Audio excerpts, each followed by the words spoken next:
আচ্ছা, রাত তো অনেক হলো, তোমার ঘুম পাবে না? পাবে, তবে আজ মনে হচ্ছে অনেকদিন বাদে মনের মতো কারোর সাথে কথা হলো। আমারও তাই লাগছে।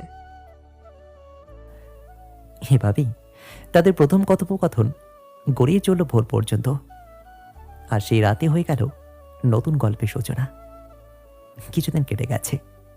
প্রথম সেই কমেন্টের পর থেকে দুজনের মধ্যে হালকা একটা যোগাযোগ তৈরি হয়েছে।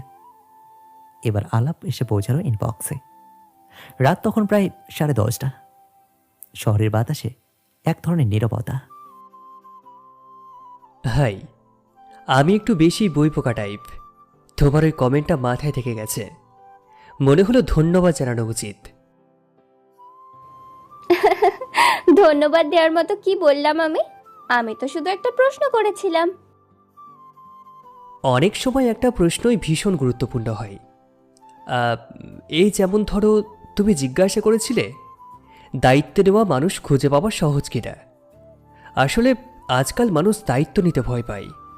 তোমার কথায় সেটা ফুটে উঠেছিল।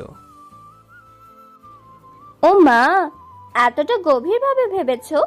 আমি তো শুধু হালকা মজা করেছিলাম।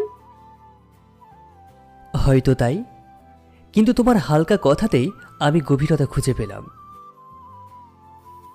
এভাবেই তারা একে অপরের ভেতর নতুন নতুন দিক দেখতে শুরু করলো।